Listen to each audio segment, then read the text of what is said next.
The transport ship shook as it came close to the huge space station. Hana pressed her face against the small window and looked at the biggest thing she had ever seen. The station was made of dark metal and stretched out like a giant city in space. Lights blinked all over it like stars. "First time seeing Crovathar Prime?" asked the pilot. He was a big man from Earth with kind eyes. "Wait until you see the Thularians. They make this station look small." Hana touched her bag where she kept her tools. Inside were the most important things she owned. Small devices that could measure things smaller than dust. Computer chips that could think faster than any brain. These tools would help her fix the most important machines on the station. The ship landed with a soft bump. Hana walked down the metal ramp and into the station. The air felt different here. It was thicker and had a strange smell like burned metal. The ceiling was so high that she could not see the top. Everything was built for people much bigger than her. "You must be Engineer Lee," said a voice behind her. Hana turned around and saw Park Jin-ho walking toward her. He was the only other human engineer on the station. He looked tired and his clothes were dirty from work. "Welcome to Crovathar Prime," Jin-ho said with a smile that did not reach his eyes. "I hope you are ready for this." "Ready for what?" Hana asked. Before Jin-ho could answer, the floor began to shake. Heavy footsteps came toward them like thunder.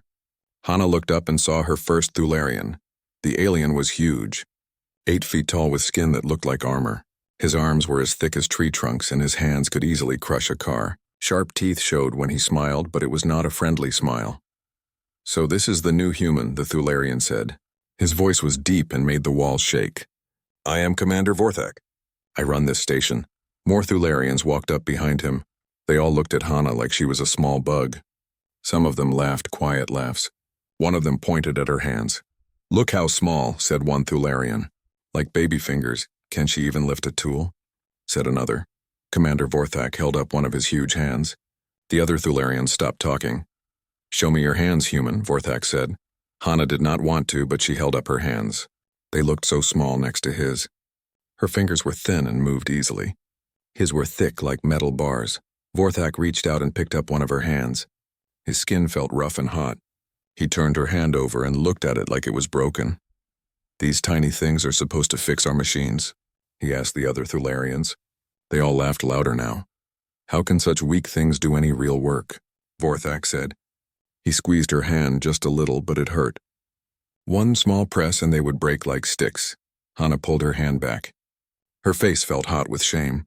She wanted to say something back, but the words would not come. "The human machines need gentle touch," Jin-ho said quickly. "That is why we are here."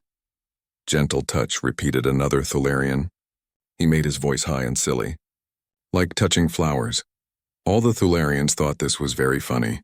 They made soft touching motions with their huge hands and laughed more. "Come," Vorthak said to Hana. "I will show you where you will work. Try not to break anything with your tiny hands." They walked through the station. Everything was built for Thularians. The doors were twice as tall as needed. The chairs could hold 3 humans. Even the buttons on the walls were too big for human fingers. "This is the quantum room," Vorthak said as they stopped at a huge door. "Inside are the machines that keep this station alive. If they stop working, we all die." The door opened and Hana saw the most beautiful machines she had ever seen. They hummed with power and light danced inside glass tubes. Blue energy moved through clear pipes like liquid lightning. The air felt alive with electricity. "These machines are very sensitive," Vorthak said. "They need to be adjusted every day. The adjustments must be perfect or the machines break." Hana walked closer to one machine. She could see tiny parts inside that moved like the inside of a watch. Each part had to be in exactly the right place. If one part moved even a little bit wrong, the whole machine would stop.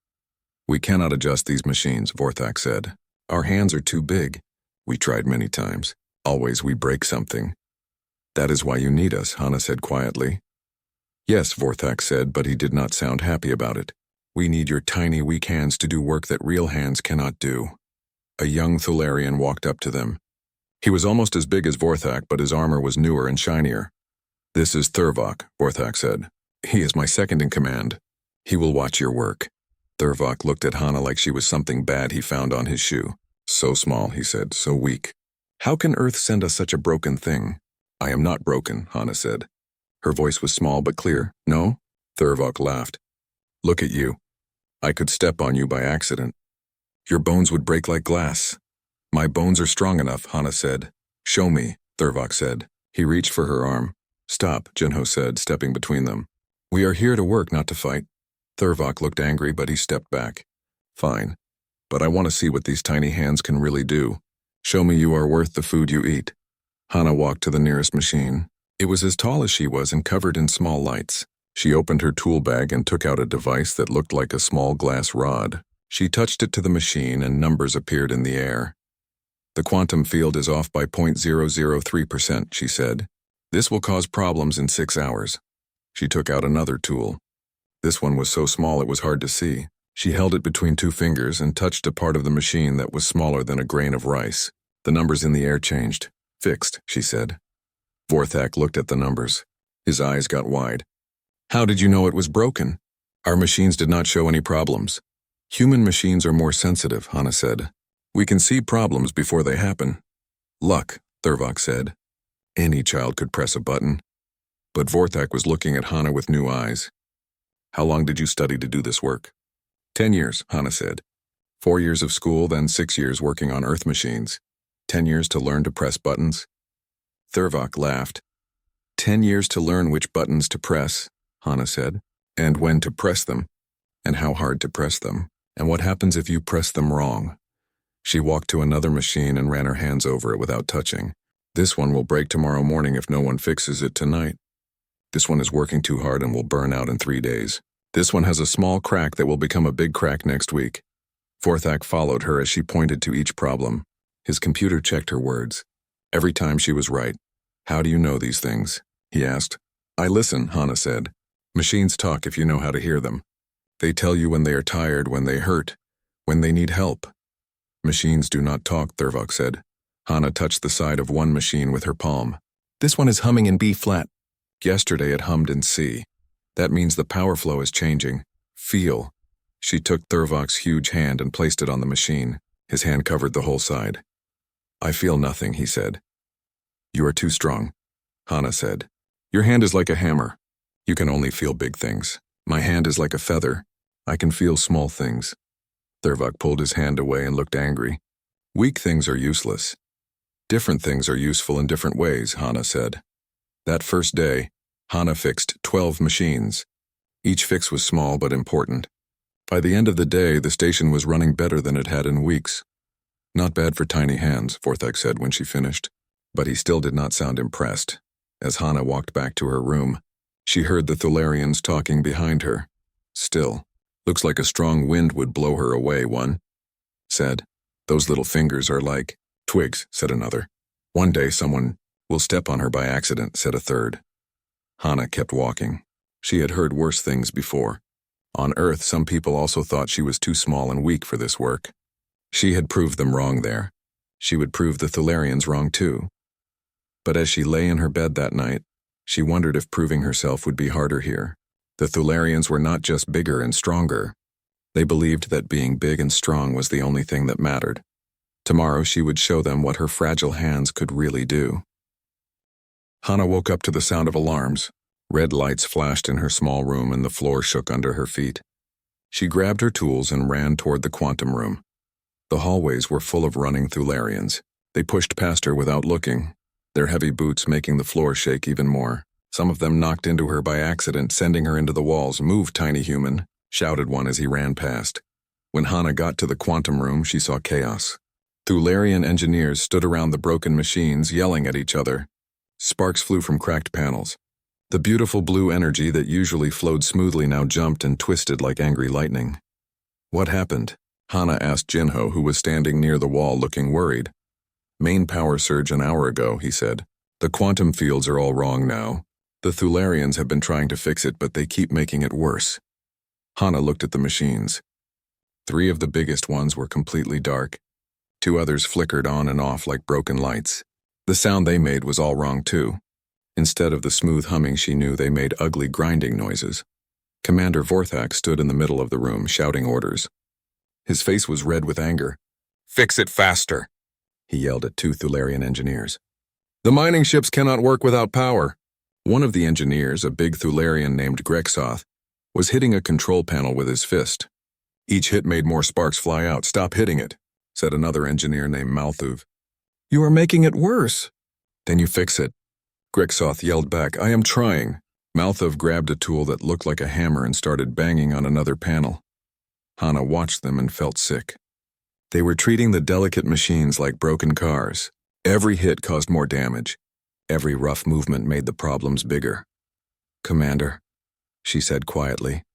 Vorthak did not hear her over the noise. "Commander," she said louder. He turned around and saw her. "What do you want, human? We have real problems to solve." "I can help," she said. Vorthak laughed, but it was not a happy laugh. "Help? Look around you. These machines weigh more than 10 humans. The power running through them could kill you with one touch. This is work for strong hands, not tiny fingers." "Please," Hana said. "Let me look at the damage." "No time for looking," Thurvok said as he walked up to them. His armor had black marks on it from the sparks. "We need action. We need strength." He picked up a metal bar as thick as Hana's arm and used it to pry open a panel. The metal bent and twisted under his strength. Inside the panel, Hana could see tiny parts scattered like broken glass. "You just destroyed the control matrix," she said. "What?" Thurvok looked confused. "Those small parts you just broke." Hana pointed at the scattered pieces. "They control the quantum flow. Each one has to be in exactly the right place." "They were already broken," Thurvok said. "No," Hana said. "They were just disconnected. I could have fixed them in 10 minutes. Now they will take hours to replace." Thurvok's face got red. "Are you saying I made a mistake?" "I am saying the machines need gentle hands," Hana said. Another alarm started ringing. This one was louder and more urgent. A computer voice spoke in the Thularian language, but Hana had learned enough words to understand. "Fusion core temperature rising. Automatic shutdown in 30 minutes. All the Thularians stopped what they were doing and looked scared. Hana had never seen them look scared before. "If the fusion core shuts down, the whole station dies," Jinho whispered to her. "No power, no air, no heat. Everyone dies, Commander," Hana said. "Please let me try." Vorthak looked at her for a long moment. Around them, his engineers continued to break things while trying to fix them. More alarms started ringing. "Fine," he said, "but you have 25 minutes. If you fail, we will do things our way." "I need everyone to stop touching the machines," Hana said. "What?" Grexoth looked angry. "You want us to stand here and do nothing?" "Yes," Hana said. "Oh, please. Just for now." Vorthak nodded to his engineers. They stepped back, but they did not look happy about it. Hana walked to the first machine. She did not touch it yet. Instead, she listened. Under all the alarms and shouting, she could hear the machine's voice. It was crying. She took out her smallest tool and touched one tiny part.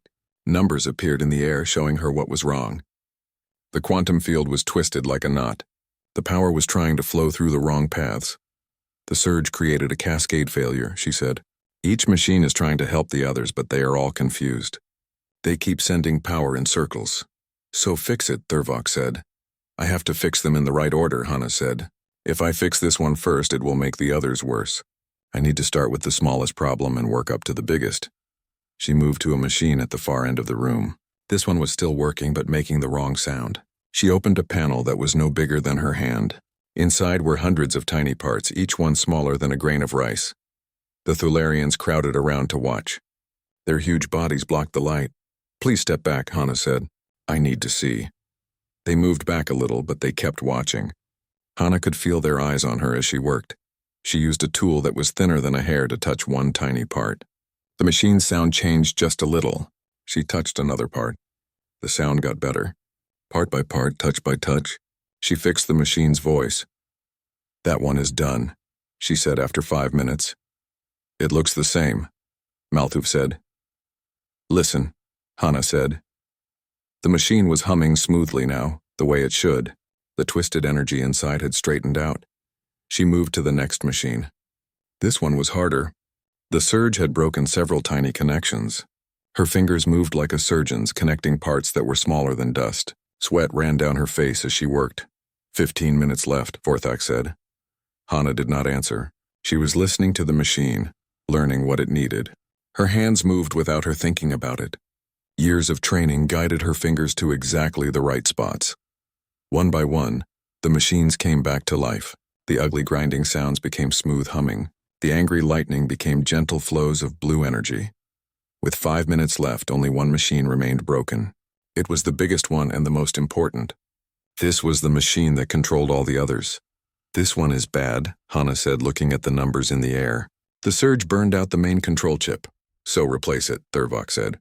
We don't have a replacement, Jinho said. The spare parts ship is not coming for 2 weeks.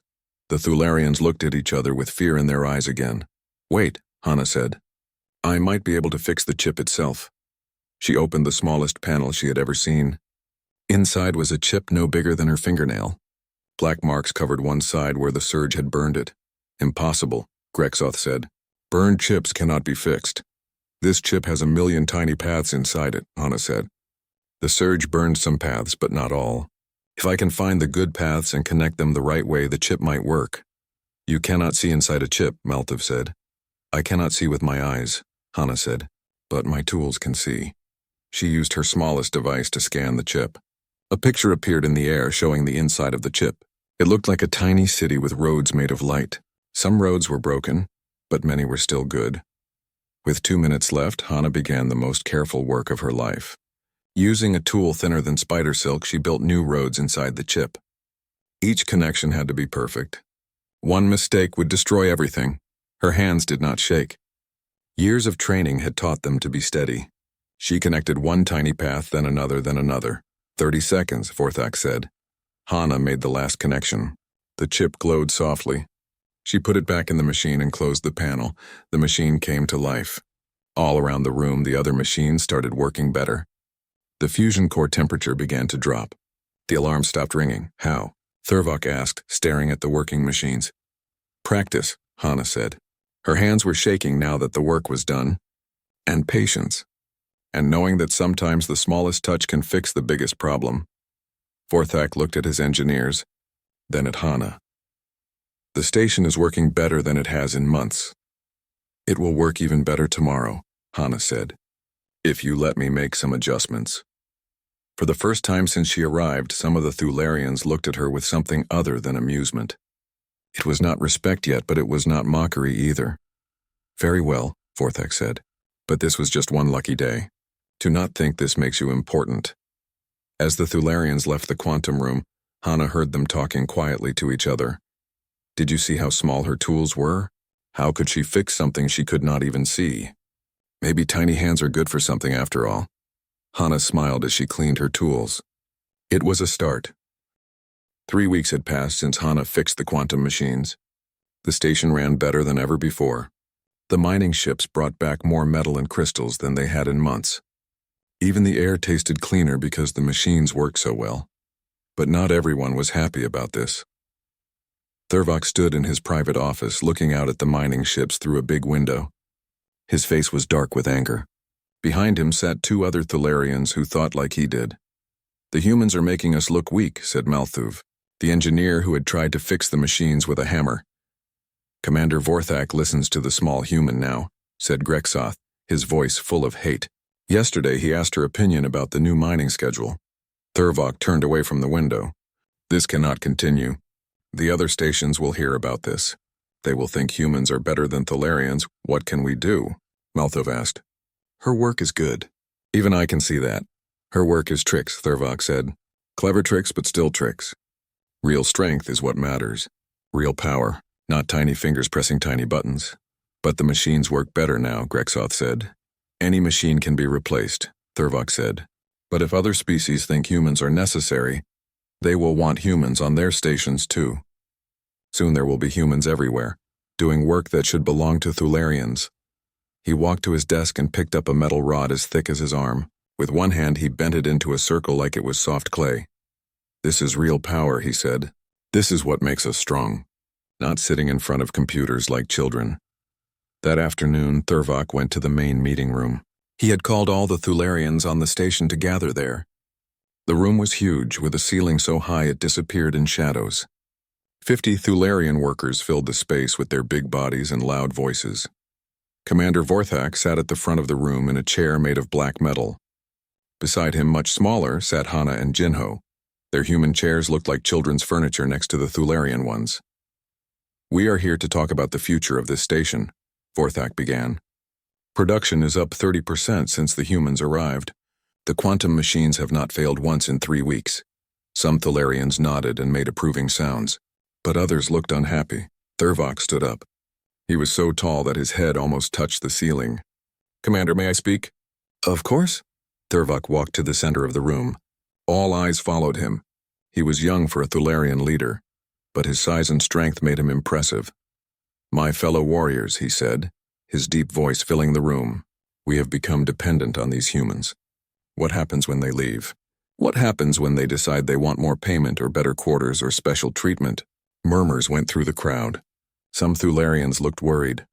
"The humans do good work," one engineer called out. "The station runs better now." "Yes," Thurvok said. "But at what cost? Look at us. Mighty Thularians standing around watching tiny humans do our work. Other species will hear about this. They will think we are weak." He pointed at Hana. "Look at her. So small that a strong wind could blow her away. So weak that she needs help to open our doors. Yet we act like she is important." Hana felt her face get hot, but she did not speak. Jinho put a hand on her arm to keep her calm. "The human work is useful," Vorthak said carefully. "But Thurvok raises good points. We must remain strong." Thurvok smiled. "Let me show you something, Commander." He walked to a supply cabinet and pulled out a thick metal beam used for construction. The beam was as long as he was tall and would take 3 humans working together to lift it. Thurvok held the beam with both hands and slowly bent it into a U shape. His muscles bulged under his armor. The metal groaned and squeaked as it gave way to his strength. "This is Thularian power," he said, breathing hard but proud. "This is what makes us who we are." He threw the bent beam onto the floor with a loud crash.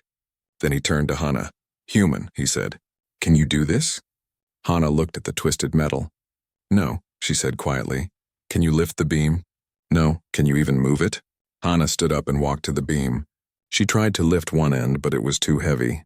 She could barely make it rock back and forth. The Thularians laughed. Not mean laughter like before, but the kind of laughter that comes when something confirms what you already knew. "This is my point," Thurvok said. "Yes, she can push small buttons and fix delicate machines. But what use is that when real work needs to be done?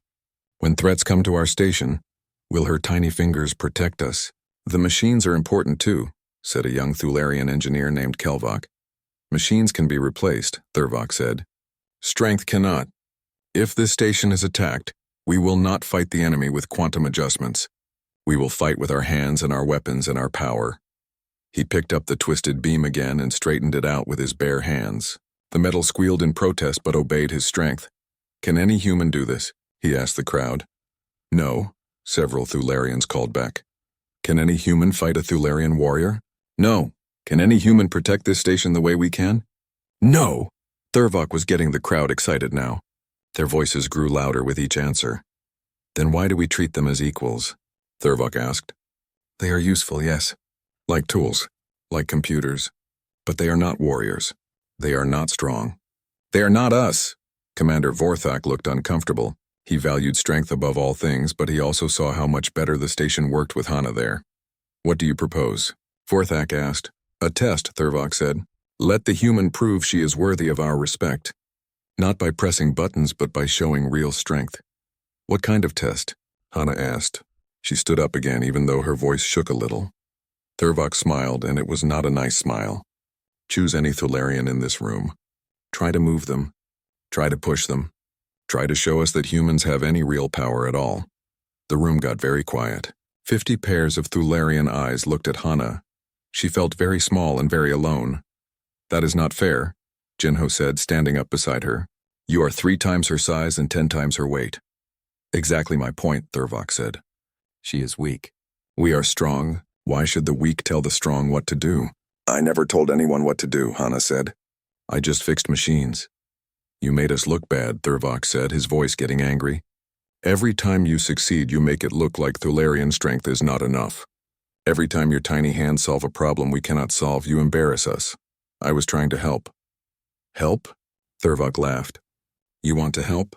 Then show us you are strong enough to deserve our respect." He stepped closer to her. Up close, he was even more frightening. His armor was scarred from many battles. His arms were covered in old wounds that showed how tough he was. "Pick me," he said. "Try to move me. Try to push me back even one step. If you can do that, I will admit that humans have value. If I cannot, then you admit that humans are weak, that you do not belong here giving orders and making important decisions, that you are just tools for us to use. Hana looked around the room. Every Thularian was watching her. Some looked excited to see what would happen.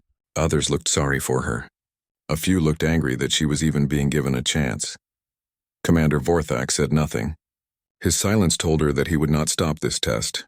Fine, Hana said. I accept. Thurvok's smile got bigger. He had expected her to refuse or run away. Excellent, he said. Try your best, little human. Show us what your fragile hands can do against real strength. He stood perfectly still, his feet planted wide apart, his arms crossed over his chest. He looked like a mountain that could never be moved. Hana walked up to him. She placed her small hands on his chest and pushed. Nothing happened. She pushed harder, using all her strength. Thurvok did not move even a tiny bit. He might as well have been made of stone. The Thularians began to laugh again. This time it was the mean laughter from her first day. Is that all? Thurvok asked. Are you finished already? Hana stepped back. Her face was red and she was breathing hard. But her eyes were not defeated. They were thinking. No, she said. I am not finished. Then continue. Show us your power.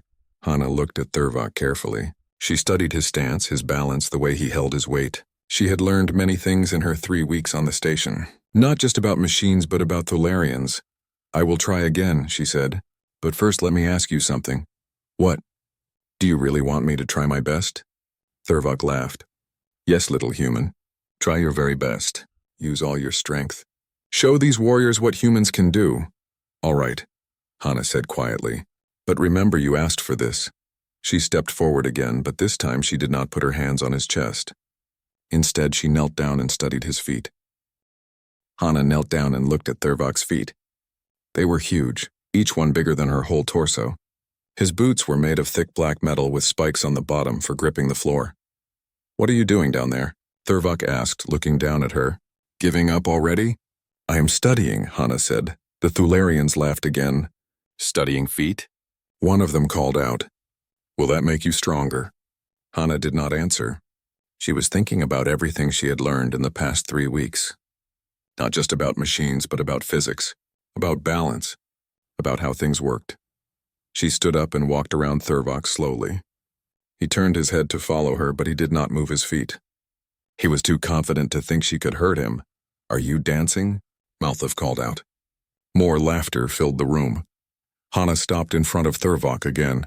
You are very strong, she said. Yes, and very heavy, yes. And your boots grip the floor very well. Of course. Thularian boots are made for standing firm. Hana nodded. That is exactly what I thought. She knelt down again, but this time she opened her tool bag. The Thularians watched with curiosity as she took out a small device that glowed with blue light. What is that? Commander Vorthak asked. A molecular separator, Hana said. I use it to break apart damaged metal so I can fix machines. You cannot use tools, Thurvok said quickly. This is a test of strength, not tricks. You said I should try my best, Hana said. You said I should use all my strength. This tool requires strength to use. It only works when I squeeze it very hard. Thurvok looked uncertain, but he had said she could try her best. Fine, but you still have to move me. Cutting my boots will not make me fall down. Hana smiled. We will see. She knelt down again and pointed the device at the floor right where Thurvok's boots touched it. The tool made a soft humming sound as blue light came out of it. What are you doing? Thurvok demanded. You are very strong, Hana said, not looking up from her work. But your strength comes from pushing against the floor. The floor pushes back and that keeps you standing. The blue light moved in a perfect circle around Thurvok's feet. Where it touched the metal floor began to change. It was still there, but it was different somehow. But what if the floor cannot push back? Hana continued. She finished the circle and stood up. To everyone watching, nothing had changed. Thurvok still stood in the same place. The floor looked the same, but Hana was smiling. Try to stay balanced, she said. What do you mean? Thurvok asked. Hana reached out with one finger and gently pushed on his chest. It was the smallest possible touch, like touching a soap bubble. Thurvok began to fall. The circle of floor under his feet had been changed by the molecular separator. It was no longer solid metal. It was now like thick liquid that looked like metal. His heavy boots, which had been gripping the floor, now sank into it like mud. Thurvok tried to step forward to catch his balance, but his feet were stuck in the liquid metal. He tried to step backward, but the same thing happened. His arms moved wildly as he tried to stay upright. The mighty Thularian warrior, who could bend steel bars and lift engines, fell backward with a crash that shook the whole room. The liquid metal splashed around him like water, then quickly became solid again. Thurvok lay on his back, his feet still stuck in the floor, staring up at the ceiling in shock. The room was completely silent. 50 Thularian warriors looked at the small human who had just knocked down their strongest fighter with one gentle push. How? Grexoth whispered. Hana helped Thurvok sit up. His feet were still stuck, but the molecular separator could fix that too. You were right about strength, she said to him. You are much stronger than me. But you forgot about other things. You forgot about leverage, about balance, about using the right tool for the job. She used the separator to free his feet from the floor, then helped him stand up. He was not hurt, just embarrassed. I could not move you, she said, but I could move what you were standing on. I could not overpower you, but I could change the rules of the game. Thurvok looked down at her with new eyes. You planned this. I thought about it, Hana said. You see, I spent 3 weeks studying this station. Not just the machines, but everything. The metal the floors are made of, the way Thularian boots work, the way physics works. She put her tool away and looked around the room at all the watching faces. You think strength is just about muscles, she said. But there are many kinds of strength. There is the strength to lift heavy things. There is the strength to think through problems. There is the strength to find new ways to do old things. Commander Vorthak stood up from his chair. His face was hard to read. You use technology to defeat strength, he said. Yes, Hana said. The same way you use technology to mine asteroids instead of digging with your hands. The same way you use starships instead of jumping from planet to planet. Technology is not cheating. It is using your brain to make your body stronger. But without that tool you could not have moved him, Malthuf said. True, Hana said, and without his boots he could not stand on a smooth floor. Without his armor he could not work in space. We all use tools to do things our bodies cannot do alone. She walked to the center of the room where everyone could see her. You have been mocking my fragile hands for weeks, she said. You call them weak because they cannot bend metal or crush stone. But these hands can do things your hands cannot do. They can fix machines you cannot fix. They can touch things without breaking them. They can work with tools too small for you to hold. Thurvok was standing now, brushing dust off his armor. His face was red, but not with anger. With shame. I apologize, he said quietly. I thought strength was only one thing. I was wrong. Strength comes in many forms, Hana said. Your strength protects this station from enemies. My strength keeps this station running. Jinho's strength designs new systems. We are all strong in different ways. An old Thularian engineer named Gorthak stood up in the back of the room. He had been quiet during the whole meeting. The human speaks wisdom, he said in a voice like grinding stone. I have worked on this station for 20 years. I have seen many problems that could not be solved with muscle, alone. Other Thularians began to nod and murmur. Agreement. The quantum machines have never worked better, said Kelvok. The air recyclers run smoother now, said another. Even the food processors make better meal, said a third commander. Vorthak looked around the room, seeing how his warriors felt. Then he looked at Hana. Engineer Hana, he said formally. You have shown us that strength takes many forms.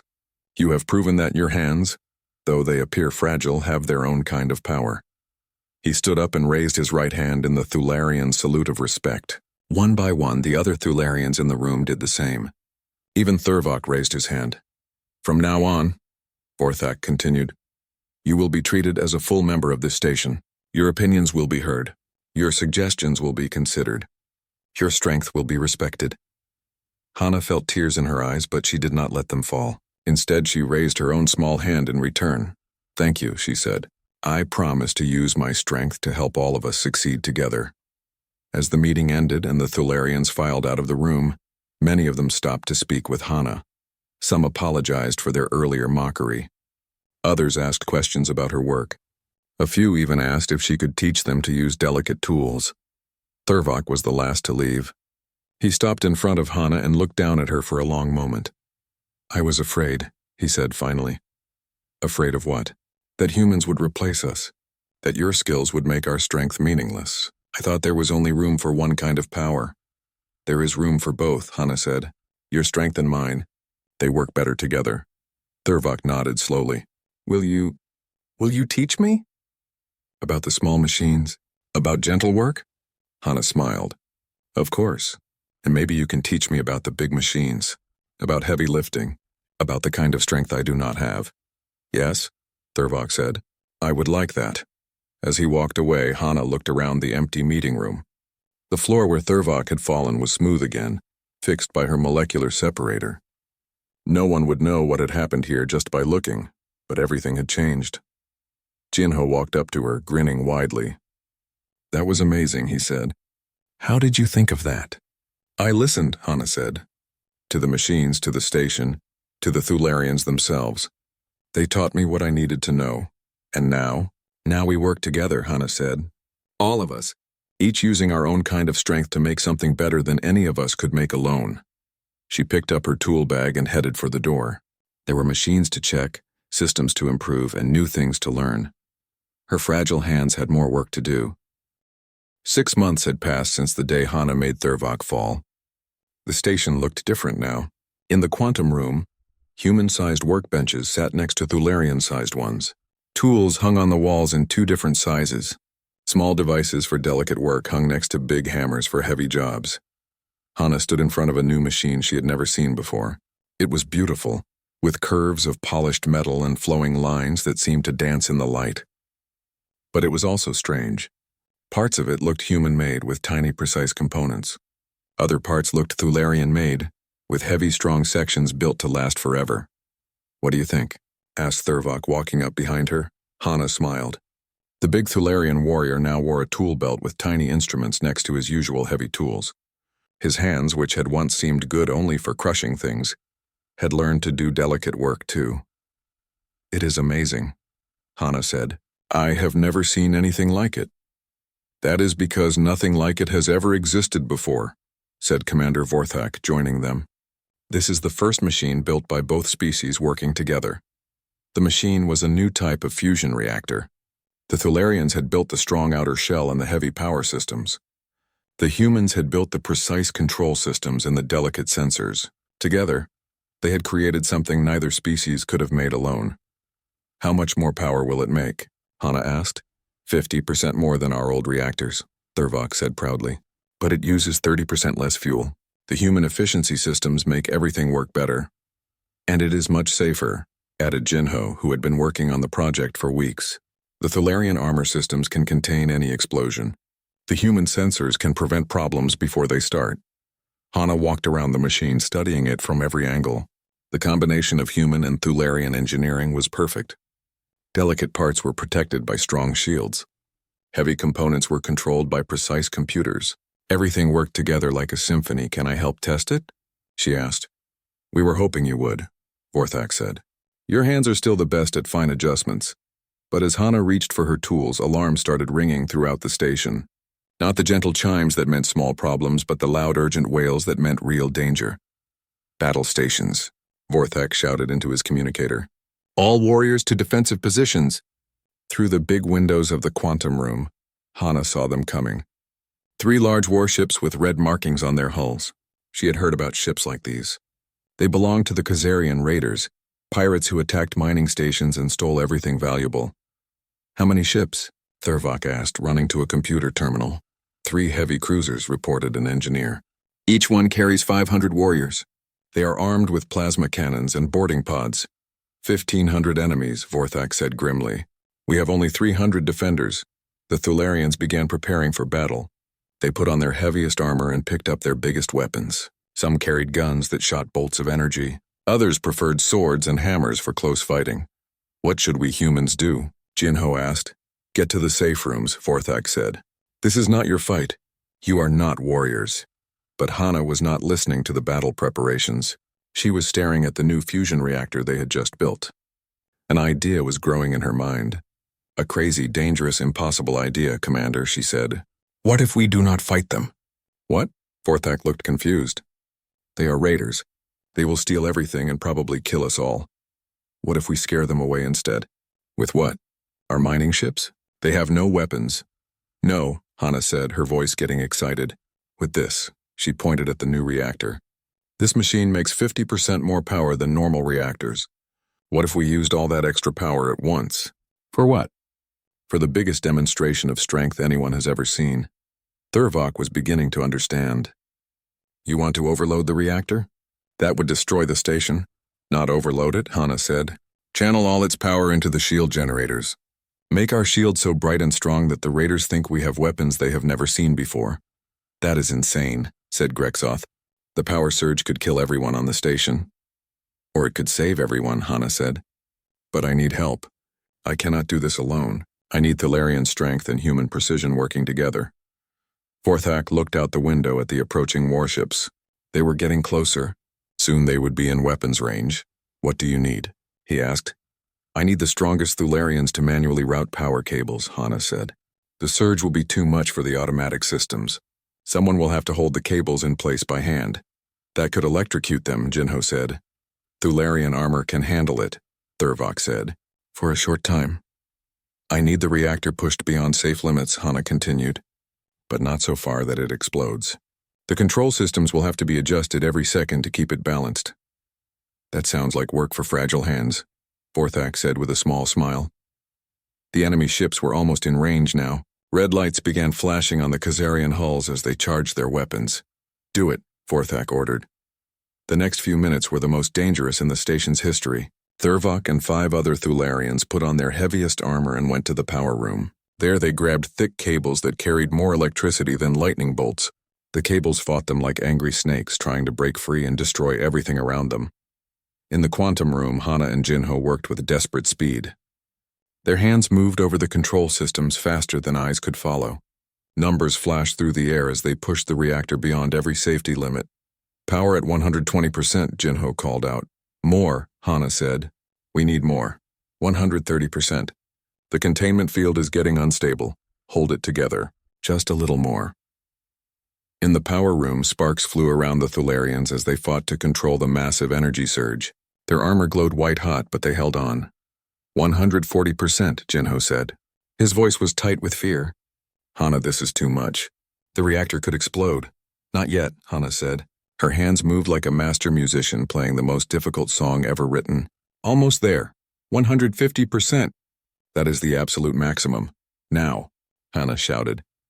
She threw a switch that sent all the reactor's incredible power into the station's shield generators. The shields, which usually glowed with a soft blue light, suddenly blazed like a star. The light was so bright it could be seen from other star systems. On the Khazarian ships, alarms started ringing. Their sensors had never seen anything like this. The mining station, which should have been an easy target, was putting out enough energy to power a battleship. What kind of weapons do they have? Asked the Khazarian captain, staring at his readings. Unknown, sir, his weapons officer replied. But the power levels are off the charts. They could vaporize our entire fleet. Through their communication system, Hana heard the Khazarian captain speaking to his crew. She grabbed the station's communication microphone. Khazarian ships, she said, trying to make her voice sound calm and dangerous. You are trespassing in protected space. Leave now or face the consequences. Who is this? The captain demanded. I am the guardian of Krovathar Prime, Hana said, making up the title on the spot. Our defensive systems are charged and ready. You have 10 seconds to retreat. On the Khazarian ships, the sensors showed the station's power climbing even higher.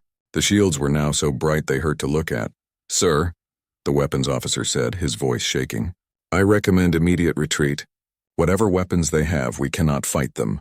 The captain looked at the blazing station and made his decision. All ships retreat to minimum safe distance. We will find easier targets. The 3 warships turned around and flew away as fast as their engines could carry them. Back on the station, Hana quickly shut down the power surge before the reactor could explode. The shields faded back to their normal blue glow. In the power room, the Thalarians let go of the cables and collapsed, exhausted but alive. It worked, Jinho said, hardly believing it. They are gone. Commander Vorthak came running into the quantum room. His face was covered in sweat and soot from the battle preparations. How? He asked. How did you make them retreat without firing a shot? We showed them strength, Hana said. Not the strength of weapons, but the strength of knowledge and teamwork. The reactor, Thurvok said, stumbling into the room. His armor was blackened, but he was smiling. It held together. Your calculations were perfect. Our calculations, Hana corrected him. I could not have done this without Thularian strength holding those power cables. And you could not have done it without human precision controlling the reactor. Borthak looked around the room at his people, both human and Thularian, all working together to save their home. I understand now, he said. This is what real strength looks like. Not one person or one species trying to do everything alone. All of us working together, each giving what we do best. In the weeks that followed, word of what happened at Krovathar Prime spread throughout the galaxy. Other stations asked for human engineers to work with their own people. The idea of combining different kinds of strength became popular everywhere. Hana continued to work with her tiny, precise tools. But now she was not alone. Thularian engineers worked beside her,